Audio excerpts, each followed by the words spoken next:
último programa Evidências, você assistiu a uma reflexão especial sobre a tentação de Jesus, gravada no deserto da Judeia, onde tudo aconteceu. Este episódio da vida de Cristo é narrado nos evangelhos de Mateus, Marcos e Lucas, mas Lucas dá uma informação adicional muito valiosa.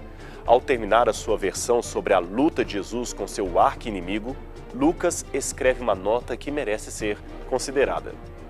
Tendo terminado todas essas tentações, o diabo o deixou até a ocasião oportuna. Lucas 4, verso 13. Essa ocasião oportuna foi justamente horas antes de Jesus enfrentar a maior provação para a qual ele foi enviado: morrer a morte de cruz. No jardim ele orava ao Pai, pedindo forças. Novamente surge-lhe o tentador. Assista, portanto, mais essa reflexão gravada diretamente no Monte das Oliveiras, em Jerusalém, os momentos finais da vida de Jesus Cristo.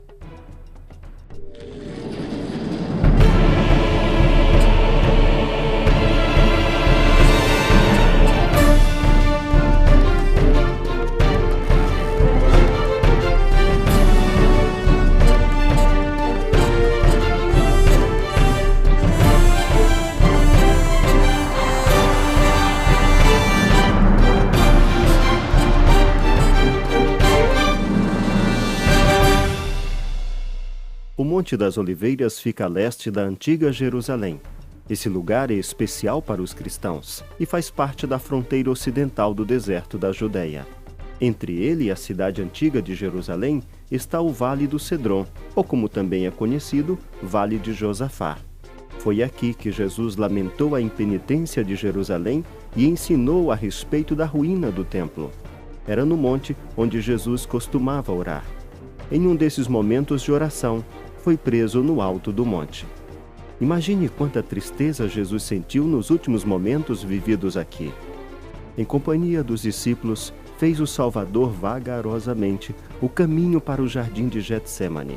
A lua pascual, clara e cheia, brilhava num céu sem nuvens. Silenciara a cidade de tendas de peregrinos. Jesus estivera conversando animadamente com os discípulos, instruindo-os. Mas ao aproximar-se do Getsêmani, tornou-se estranhamente mudo. Muitas vezes lá estivera para meditar e orar, mas nunca com o coração tão cheio de tristeza como nessa noite de sua última agonia. Durante sua vida na terra, andara à luz da presença de Deus. Quando em conflito com homens que eram inspirados pelo próprio espírito de Satanás, podia dizer: "Aquele que me enviou está comigo. O Pai não me tem deixado só, porque eu faço sempre o que lhe agrada." Agora, porém, parecia excluído da luz da mantenedora presença de Deus. Devia suportar a culpa da humanidade caída. Sobre aquele que não conheceu pecado, devia pesar a iniquidade da raça caída. Tão terrível lhe parece o pecado, tão grande o peso da culpa que deve levar sobre si, que é tentado a temer que ele o separe para sempre do amor do Pai e exclama: "A minha alma está profundamente triste até a morte."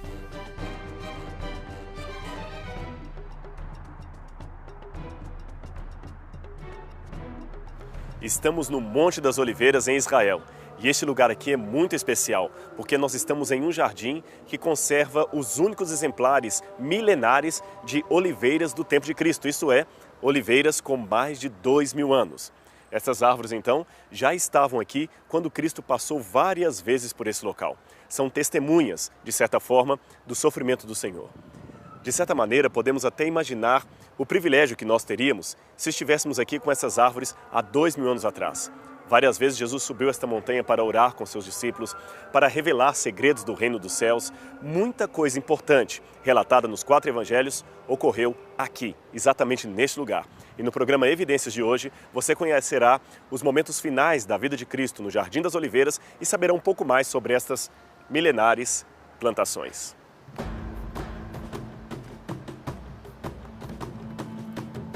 Toda a região aqui do Monte das Oliveiras está repleta de edifícios, monumentos e símbolos que lembram a paixão de Cristo. Alguns, evidentemente, são apenas de tradição cristã. Outros, porém, têm um significado arqueológico sensível. Mas aqui no Jardim das Oliveiras, a evidência está acima do tradicional. Biólogos e especialistas em botânica perceberam e realmente documentaram que estas árvores, ou pelo menos algumas delas, têm mais de 2.000 anos de idade. Portanto, alcançaram o período do primeiro século, quando Cristo por aqui esteve. Agora, uma pergunta que intriga a todo historiador do Novo Testamento é a seguinte: por que Judas traiu Jesus Cristo? Afinal de contas, ele vira vários milagres, andara com o Mestre por mais de 3 anos, testemunhara conversões, desafios, vitórias. Jesus tinha sinais que declaravam que ele era o Filho de Deus acima de qualquer questionamento. Contudo, Judas aceitou traí-lo por 30 moedas de prata. Com esta quantia, era possível comprar um camelo ou um escravo. Como você vê, não era uma grande fortuna. Então, por que Judas traiu o príncipe do universo por causa de uma pequena quantidade de dinheiro que nem poderia fazer dele um homem necessariamente rico? Bem, uma das explicações que muitos dão, e parece bastante plausível, é que Judas, na verdade, não tinha a intenção de matar a Cristo. Isto mesmo, ele, juntamente com outros, entendiam que Jesus estaria perdendo tempo por não se proclamar o rei de Israel. Se você ler bem os evangelhos, perceberá que, em algumas vezes, os discípulos não entenderam bem a missão de Jesus. Quando ele falava que era o reino, que era rei do reino de Deus, pensavam que este reino era aqui na terra. Queriam glória. Cristo teve que gastar a maior parte do seu tempo de discipulado para ensinar os discípulos que o seu reino não era aqui. Judas parece não ter compreendido a lição e ficava enfesado, ficava com muita ira, fúria, porque ele não compreendia por que o mestre demorava tanto a se proclamar rei.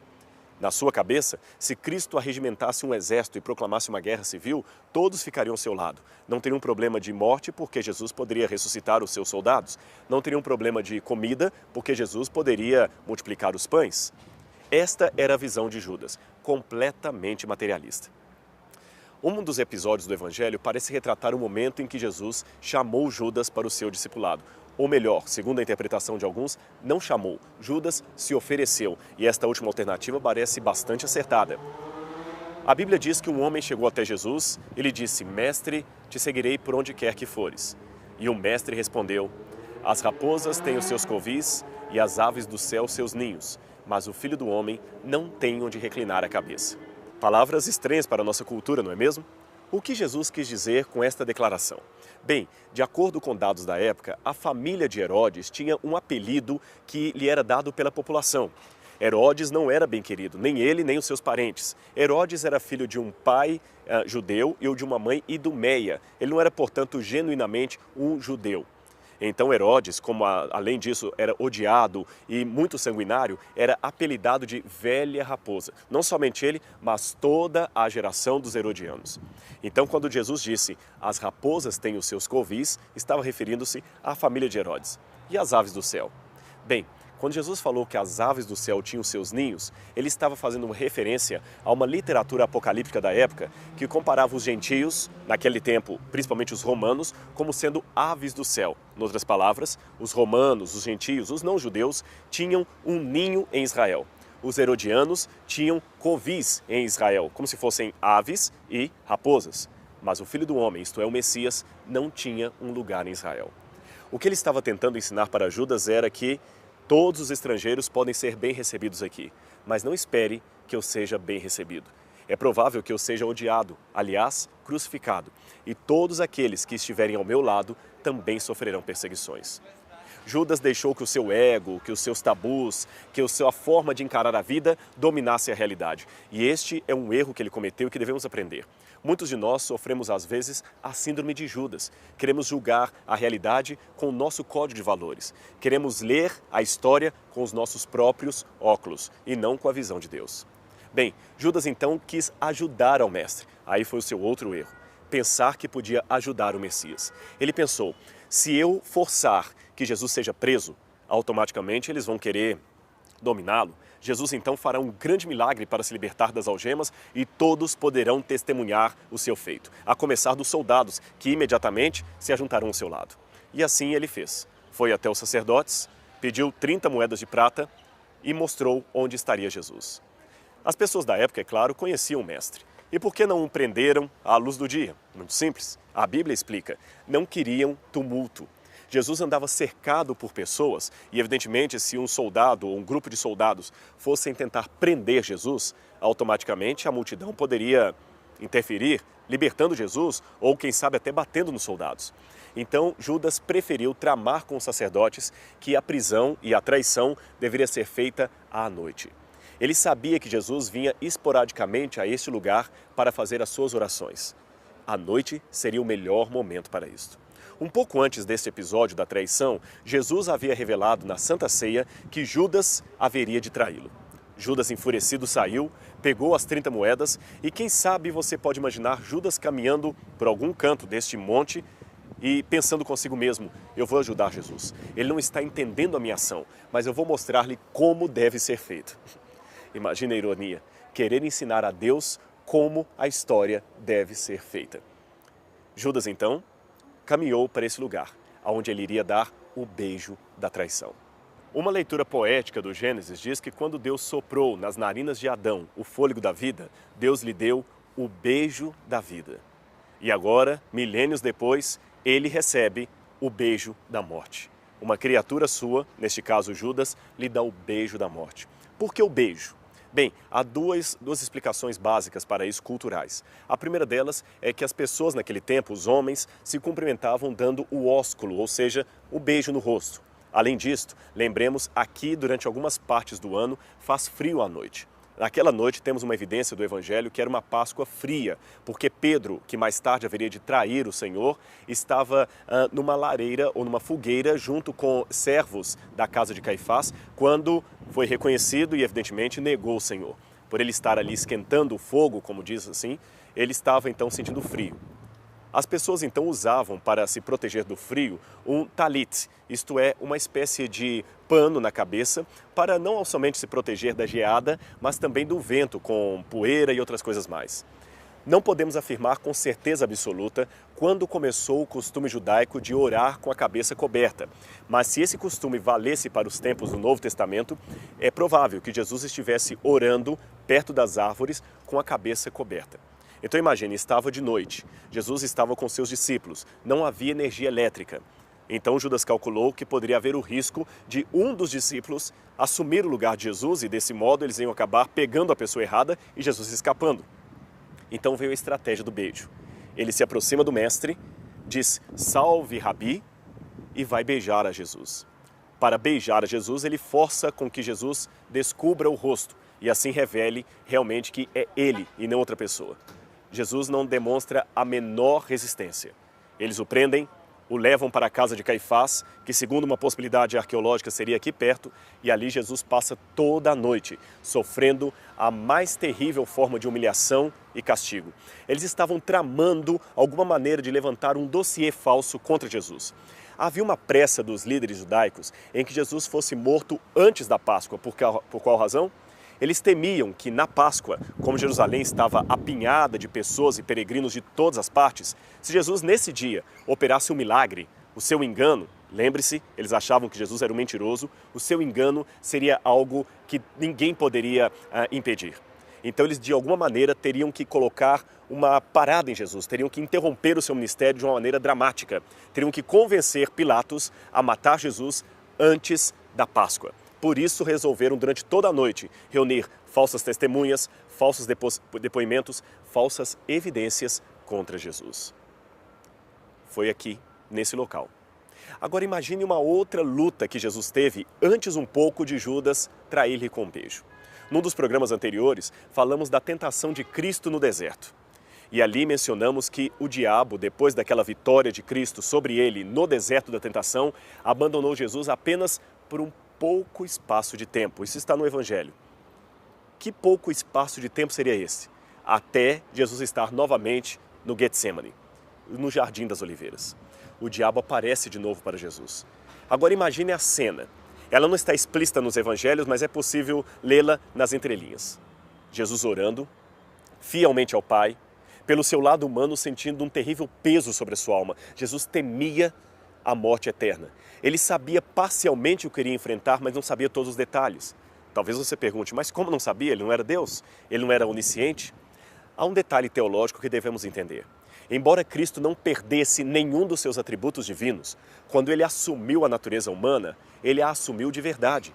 Ele colocou em suspensão a sua onipotência, a sua onipresença, a sua onisciência. Ele veio como um ser humano. Jesus poderia tropeçar numa pedra, Jesus poderia sentir dor de cabeça, dor de dente, frio, fome, sede, medo. E ele sentiu um terrível medo. Agora imagine de novo a aproximação do anjo caído. Talvez ele chegou até Jesus e falou: olá, Jesus. Você não disse que a oração expulsa o demônio? Você está orando e eu estou bem aqui. Imagine o desafio de fé que Jesus teve que ter naquele momento. Ele tentava impedir as frases do demônio na sua cabeça e continuava orando ao Pai. Mas o diabo insistia. Olhe seus discípulos. Eles estão dormindo. Aquele sono que os apóstolos tiveram neste lugar não foi um sono normal de um cansaço físico, não, de maneira nenhuma. Foi um sono psicológico, um sono de fuga. Satanás colocou uma espécie de torpor mental nos discípulos para obrigá-los a dormir. Eles até queriam ficar acordados e vigiar com o mestre, mas algo os impedia, estavam fracos demais. Jesus então se levanta, quem sabe cambaleando, lembre-se que a esta hora ele estava sentindo o peso da culpa sobre os seus ombros e vai até os apóstolos e lhes pede: por favor, orem comigo só um pouco mais de tempo. E os discípulos não atendem ao mestre. Tão logo ele se volta, eles tornam a dormir. Solidariedade na oração. Era tudo o que o mestre queria. Mas tão logo ele volta a orar, os discípulos continuam dormindo. Imagine a gargalhada sórdida do diabo. Você disse que eles iriam cooperar? Não vale a pena morrer por eles. E ademais, onde está o seu pai? Jesus enfrentara ali o inferno no sentido mais absoluto da palavra. Inferno tem dois significados na Bíblia, a primeira morte e a segunda morte. No primeiro significado, o inferno é sepultura, mas no segundo, inferno é a ausência absoluta de Deus. Somente os ímpios e o próprio diabo, no dia do juízo final, enfrentarão isso no lago de fogo e enxofre. Aliás, se você abrir a sua Bíblia em Apocalipse, vai perceber que aquele lago de fogo e enxofre não produz queimaduras, produz pânico. Jesus estava sentindo a ausência absoluta do Pai. E o diabo argumentando com ele: não vale a pena. Muitas vezes na sua vida também você deve ter o diabo argumentando que os seus problemas são insolúveis, que Deus o abandonou, quem sabe com uma lógica sobre-humana. Por que você não aprende com o exemplo do Salvador? Vença o diabo pela fé, ainda que você não tenha as respostas adequadas por sua limitação mental. Jesus continuou firme. Eu imagino que o diabo talvez tenha colocado para ele: você quer chegar a este ponto? Você está seguro que quer morrer pelos apóstolos, pela humanidade, mesmo que isso custe a ausência absoluta do Pai? Então isso significa, Jesus, que você está amando mais a humanidade do que a Deus. Isto é pecado. Não podemos amar nada acima de Deus. Imagine a situação, que lógica. O que Jesus respondeu então para o diabo? Talvez ele teria respondido: você pode ter até razão do ponto de vista humano, mas eu continuarei acreditando no Pai, porque o Pai não falha jamais. E dos passos que Cristo deu, desde aqui, rumo ao Calvário, o último passo não foi necessariamente o amor à humanidade, não. Foi o amor ao Pai. Ele disse: eu morrerei, porque o Pai pediu. Eu amo a humanidade, é claro, mas em primeiro lugar, eu amo a meu Pai. E se meu Pai pediu para morrer, assim o farei. Essa talvez é a maior demonstração de fé que você poderia ter hoje. Não andar sobre as águas, não multiplicar os pães ou ressuscitar mortos, mas ter a certeza que Deus Pai não mentirá para você jamais.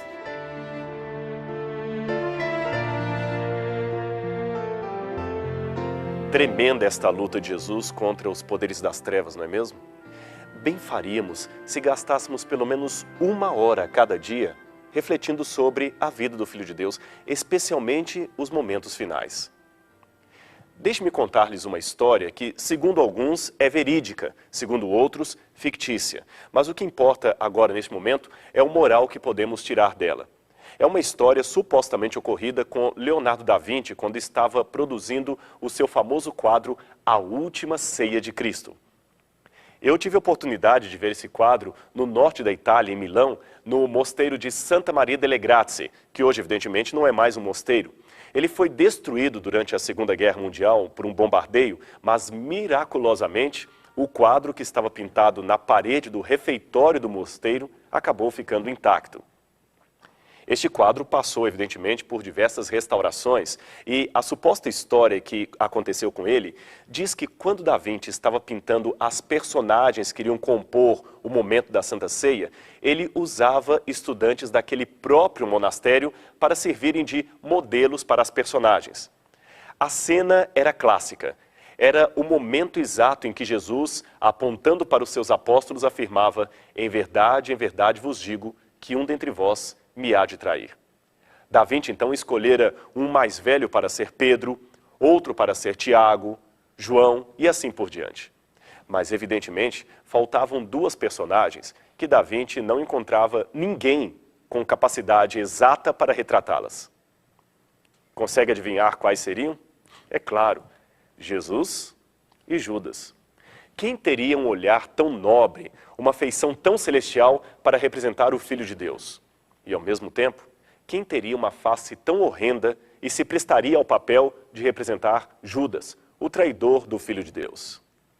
Até que um dia Da Vinci viu um rapaz que estava regendo o coro do monastério local. Aquele rapaz tinha um olhar diferente, nobre, e Da Vinci pensou: eis aí um modelo para representar a Cristo. O jovem, no início, não queria aceitar a incumbência por questão de humildade, mas Da Vinci insistiu e ele posou como modelo para o rosto de Jesus. Com base no seu próprio rosto, Da Vinci desenhou o rosto do Filho de Deus. Passaram-se os dias, os meses, os anos, enfim, e o quadro ficou inacabado, porque faltava uma personagem, você sabe, Judas. Da Vinci dessa vez estava em Roma e viu uma cena terrível. Um homem bêbado sendo preso por 2 soldados e evidentemente estaria condenado à morte.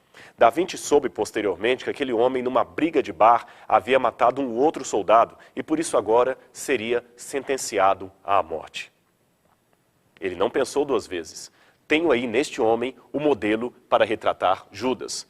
Um desgraçado, um pobre coitado da vida que não tem mais nem vontade própria.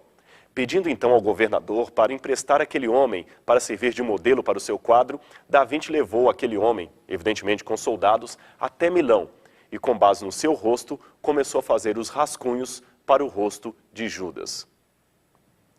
Quando Da Vinci terminou e mandou que os soldados levassem o homem embora, o homem, pela primeira vez, porque até então ficara calado, começou a gritar e batia com as correntes e pedia: Senhor Da Vinci, olhe mais uma vez para mim, olhe para o meu rosto.